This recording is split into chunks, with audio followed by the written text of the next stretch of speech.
Bueno, queridos hermanos, creo que los saludé a todos, a Ezequiel me faltó saludar, pero a los demás los saludé personalmente a cada uno. Estoy agradecido con Dios por esta oportunidad, agradecido con el pastor, el ministerio de la iglesia, porque me concede de poder venir vengo a la iglesia, ¿no? Pero poder hoy compartir la palabra del Señor. Así que les invito a abrir sus Biblias en el libro de Josué.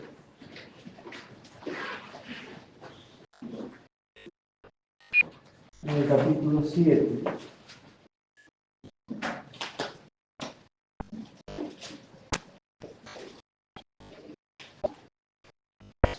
Antes de leer, nos ponemos de pie un ratito y hacemos una pequeña oración.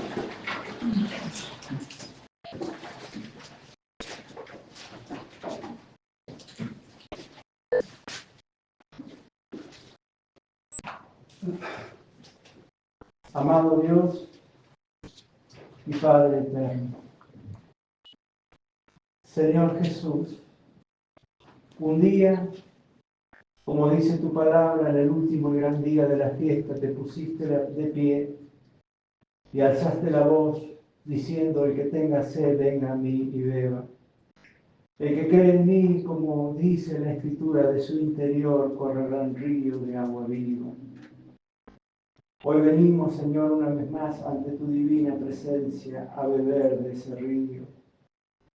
Necesitamos, Señor, esa agua que solamente tú puedes dar.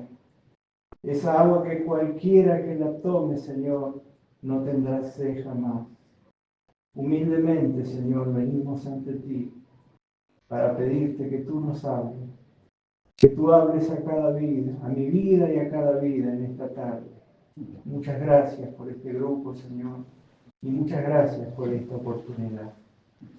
Tomen asiento, queridos hermanos. Josué capítulo 7, verso 1. Dice la palabra del Señor: pero los hijos de Israel cometieron una prevaricación en cuanto al anatema, porque Acán, hijo de Carmi, hijo de Sabdi, hijo de Sera, de la tribu de Judá, tomó del anatema, y la ira de Jehová se encendió contra los hijos de Israel. Hubo aquí una desobediencia de parte de Acán, siendo que Dios había hablado y había sido bien claro de que no había que tomar del anatema. Acán desobedeció, cometió esta falta. Y esto no lo perjudicó solamente a él, sino que perjudicó al pueblo de Israel. El siervo de Dios, Josué, se afligió muchísimo y estuvo varias horas delante del arca de Dios, postrado, rostro en tierra, orando a Dios. Él, los sacerdotes, estaban afligidos porque, en primer lugar, él había mandado a Jai, un lugar muy pequeño, no con muchos habitantes. Había mandado espías para ver esa ciudad porque la iban a tomar. Ellos venían de una gran victoria que Dios le había dado al tomar la ciudad de Jericó. Y el siervo de Dios manda a ver este lugar, y los que fueron a ver vinieron y le dijeron: mira, no hace falta que vayamos todos a esta guerra, no son grandes en número, vamos a mandar pocas personas y vamos a tener victoria. Estaban seguros, después de semejante victoria que Dios les había dado en Jericó, estaban seguros que Dios les iba a dar victoria también acá. Pero resulta que, como Acán cometió pecado, cuando salieron a la batalla, perdieron. Murieron 36 personas, 36 soldados, y tuvieron que darle la espalda al enemigo y salir corriendo. Cuando pasó esto, Josué se afligió de gran manera, porque Josué tenía una promesa de parte de Dios. Cuando Dios lo llama para suceder a Moisés, le dice: nadie te podrá hacer frente en todos los días de tu vida, como estuve con Josué, estaré contigo. No te dejaré ni te desampararé, solamente esfuérzate, sé valiente. Eso estaba muy latente en el corazón y en la mente de Josué. y acá se encuentra de que van y se enfrentan a un ejército más bien chico y pierden la batalla, mueren 36 soldados y encima ellos tienen que salir corriendo, le dan la espalda al enemigo y salen corriendo y él se aflige y ora a Dios y dice, Señor, ¿qué es esto? ¿Qué va a hacer? ¿Qué van a decir de nosotros? Ahora nos van a rodear y van a venir y van a querer conquistar todo mi ejército. ¿Cómo puede ser que hayamos perdido esta batalla que aparentemente de manera muy simple la podríamos haber ganado? Tú eres el Dios que batalla por nosotros, o sea, se afligió de gran manera. Lo que él no sabía, que después Dios comienza a hablar con él y le explica por qué era que habían perdido esta batalla, por qué murieron esos hombres. Es porque había pecado. Y el pecado, hermano, no afecta solamente a la persona. El pecado es un gran problema. Cuando hay pecado en una persona, generalmente afecta a sus seres queridos, afecta a la familia, afecta a aquellos que los rodean. En este caso fue afectado el ejército de Dios, el pueblo de Dios, por culpa de una persona, por haber hecho algo que no tenía que hacer, porque específicamente Dios había pedido que no tomasen del anatema. En esta ocasión, en otras batallas, Dios permitía que el botín sea un premio, digamos, para los soldados que salían a la batalla. Era la costumbre. Usted se pone a leer las historias en cuanto a la batalla. Cuando David salía a la batalla, se hacía del botín. Axel, ¿te puedo pedir que me acerques un vaso de agua? Gracias. Pero en este caso Dios había dado instrucción específica de no tomar del anatema. Y justo acá va y desobedece eso. Entonces Dios habla con Josué y le dice, mirá, acá pasó esto y esto. Por eso es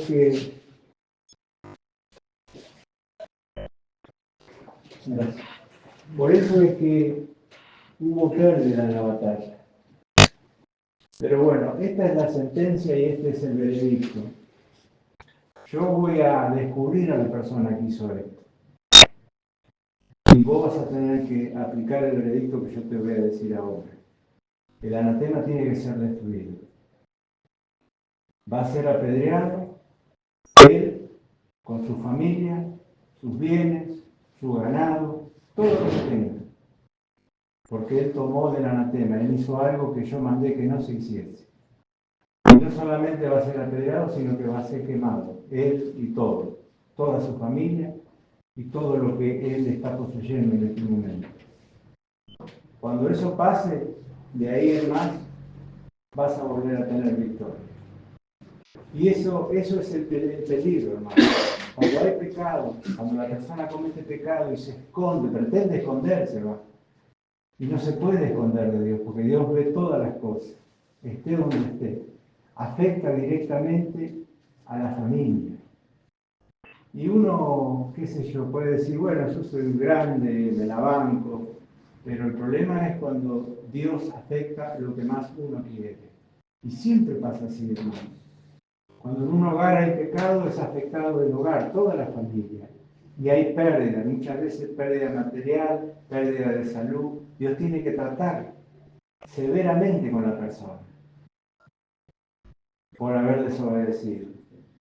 Acán tuvo un tiempo de arrepentirse, tuvo un tiempo de confesar su pecado, pero se escondió, se quedó callado la boca. Y yo hacía comparaciones de esto, lo comparaba, por ejemplo, 2 ejemplos voy a dar. Podríamos dar muchísimo, ¿no? Porque la Biblia está llena de ejemplos. Pero por dar 2 ejemplos, lo comparé con David cuando va y toma a Betsabé, la mujer de Urías Eteo. Y para mí es un pecado muy parecido, porque ustedes se ponen a leer toda esta historia del capítulo 7, en un momento dado, el siervo de Dios, cuando ya es descubierto acá, por parte de Dios, porque Dios hace acercar primero la familia, por tribu, las personas, y lo descubre. Acá queda completamente descubierto. Y ahí el siervo de Dios le dice, le habla con mucho amor, le dice, hijo mío, da gloria a Dios y declárame todo lo que has hecho. O sea, contame con lujo de detalles qué es lo que hiciste. Y acá le cuenta, con lujo de detalles, mirá, yo he pecado contra Dios. Ahora, el tema es que no reconocer solamente que hemos pecado contra Dios cuando pecamos, sino el tema es apartarse del pecado, dejar de practicarlo. La Biblia dice que el que se arrepiente y se aparta, haya misericordia. Pero ¿qué pasa? Si yo me reconozco pecador, pero sigo igual y me escondo, pretendo esconderme de Dios y no digo nada, ahí está el problema. Y lo comparo con David porque David hizo eso con Betsabé. Y el pecado, según el relato de Acán, Acán dice que él dio un manto babilónico, un lingote de oro de gran precio, codició, tomó y escondió. David hizo lo mismo, vio una mujer que no tenía que mirar, la codició, la tomó y después se escondió. Y después se hace cargo de la viuda como haciendo una buena obra, siendo que él, conocemos la historia, pasó a ser el autor intelectual de la muerte de Urías Eteo. ¿Se acuerdan de Chabrán, que decían que era el autor intelectual de José Luis Cabeza, el periodista? Bueno, David era el autor intelectual, un hombre que tenía el corazón conforme al corazón de Dios, autor intelectual del crimen, porque lo mandó al frente de batalla.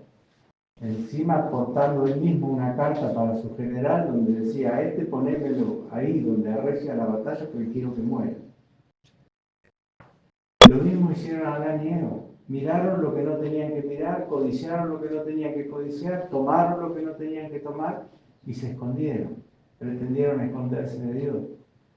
Y Dios lo llama a Adán diciéndole: ¿dónde estás tú? Dios sabía dónde estaba Adán, pero le estaba hablando así como diciéndole: ¿qué es lo que hiciste? ¿En qué andás? ¿Por qué hiciste esto?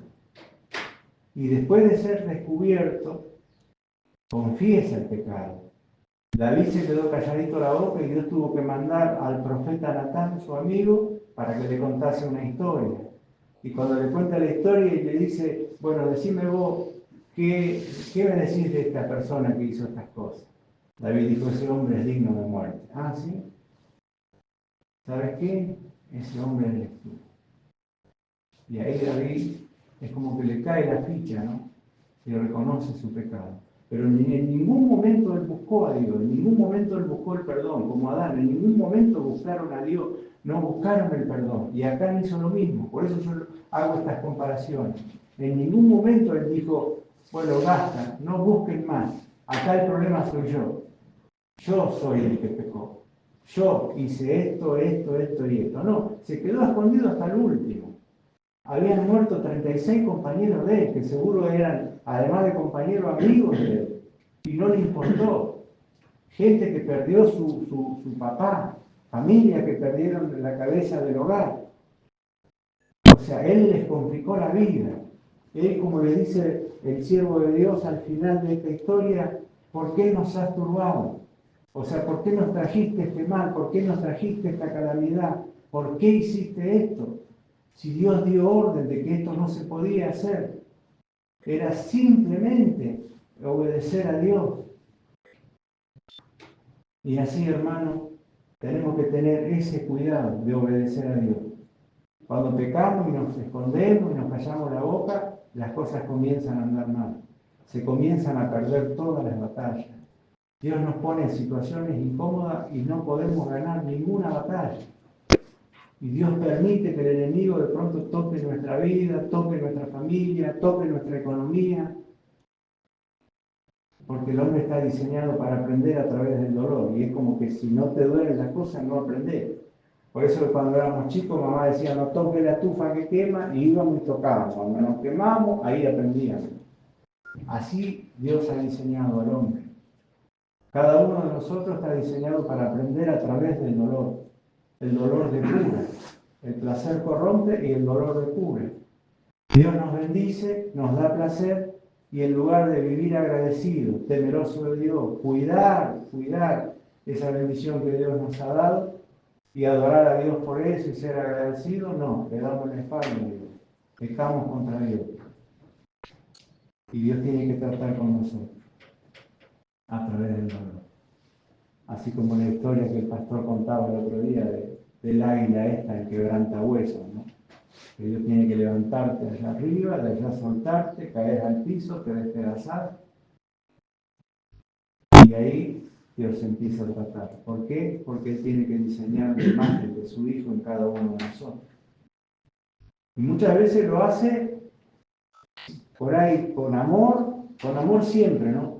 Pero a veces no tiene que ser severo de pronto, no tiene que rompernos todo y quebrarnos todo, sino que vamos entendiendo a través de la presencia del Espíritu Santo en nuestra vida que debemos empezar a cambiar, que debemos abandonar nuestro carácter, que debemos negar nosotros mismos. O sea, Jesús lo dice bien clarito: el que quiera venir en pos de mí, lo primero que pide, niéguese a sí mismo. Niéguese a sí mismo, tome su cruz cada día, niéguese a sí mismo y síganme. Es importante, hermano. O sea, nuestra vida queda anulada cuando venimos a las manos del Señor. Pasamos a ser esclavos de Dios. El esclavo no es dueño de su vida. El esclavo tiene que vivir en la voluntad de su Señor, tiene que obedecer al Señor. Por eso Jesús dijo: niéguese a sí mismo. Muchas veces yo pienso que Dios quiere ahorrarnos esos malos momentos, de que no pasemos esos malos momentos, pero como no entendemos y somos cabeza dura, y nos tiene que poner freno como al caballo. No sé si conocen cómo funciona el freno del caballo. Vieron que al caballo, cuando uno tira de la rienda, se le clava una pieza metálica en el paladar, y eso le causa tanto dolor que el caballo se detiene por eso. La Biblia dice: ¿por qué tenés que ser como el burro? Que no entendés que te tengo que frenar de esa forma. O sea, no es la voluntad de Dios hacerlo así. Jesús, uno se pone a ver en el Evangelio, Él enseñaba a las multitudes, le enseñaba cómo vivir, cómo ser, para no tener que pasar por esa transformación severa. Esa es la voluntad de Dios para con nuestra vida. Es un lindo ejemplo todo esto. Después ustedes en sus casas repasen la historia completa. Yo no la quiero leer completa porque es larga.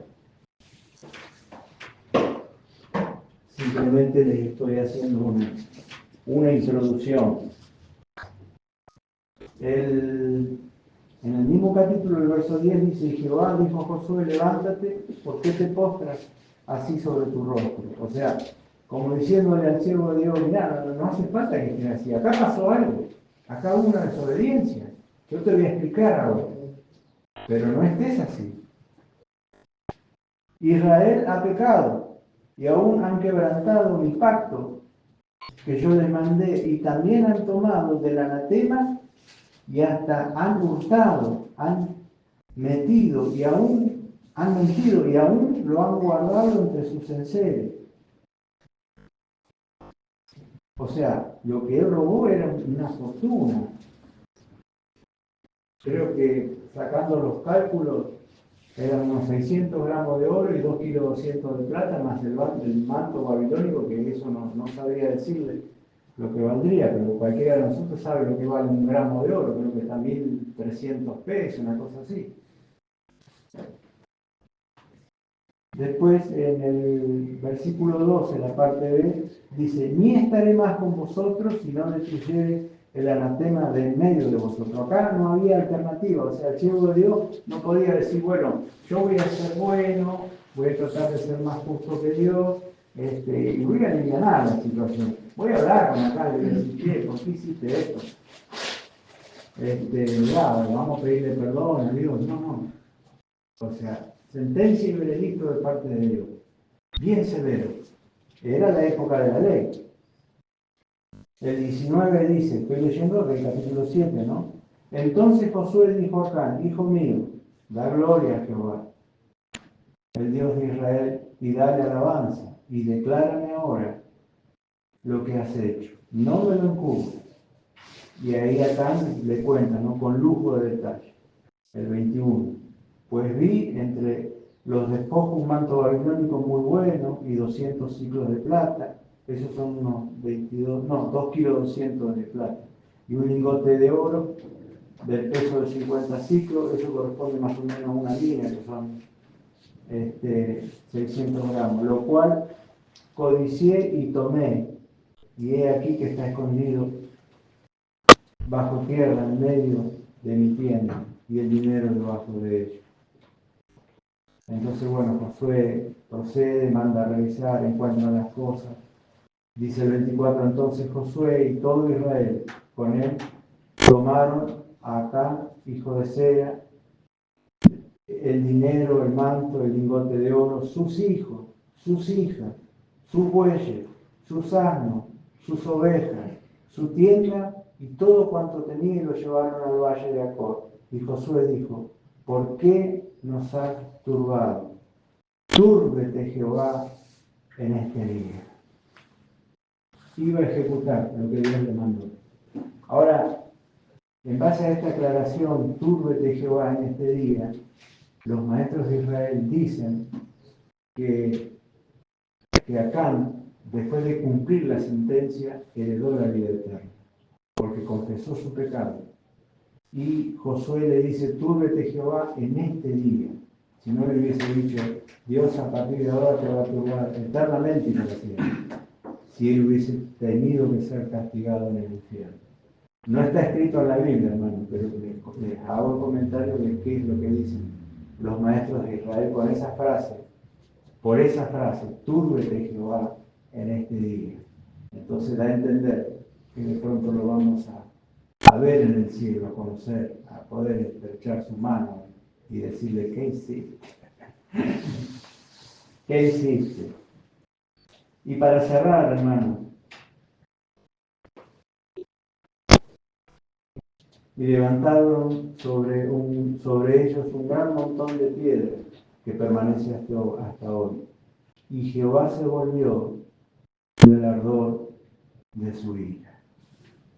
Cuando se ejecutó la sentencia que Dios había dado, Dios se vuelve del ardor de su ira. Y esto para mí es como la cruz de Cristo. Esto para mí es lo que tenemos hoy, la gracia de Dios. Si no fuera por la gracia de Dios, si no fuera por la cruz de Cristo, cada uno de nosotros sabe que merece el más oscuro de los infiernos. Pero la cruz de Cristo hizo lo mismo que el cumplimiento de esta sentencia.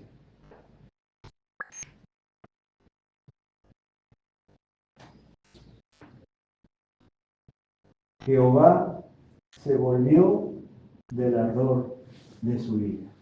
Cuando Jesús murió por cada uno de nosotros, por cada uno de los pecados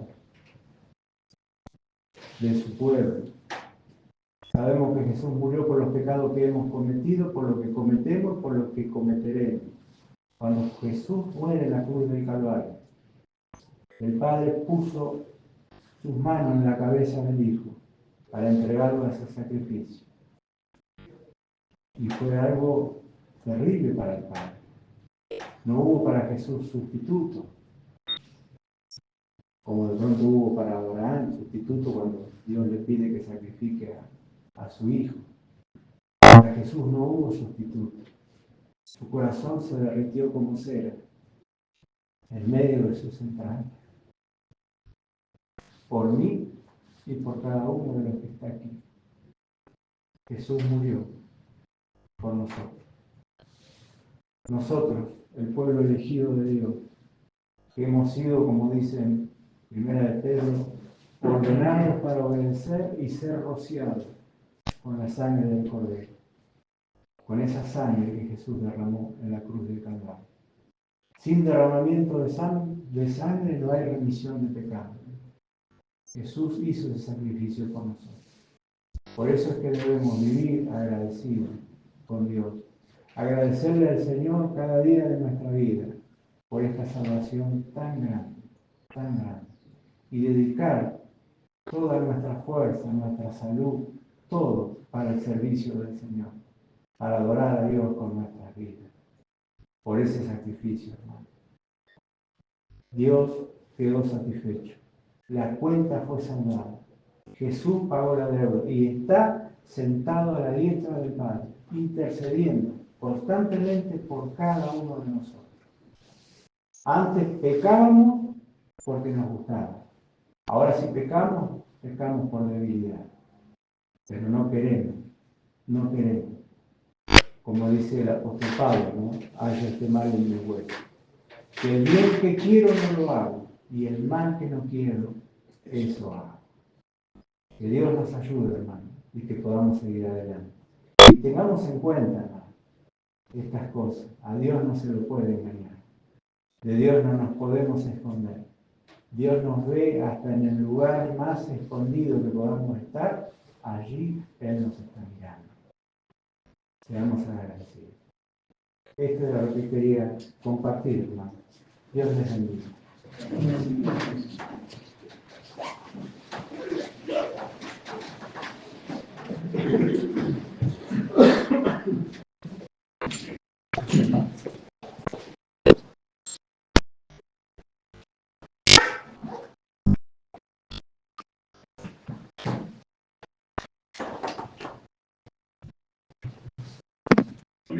Muchas gracias al Señor por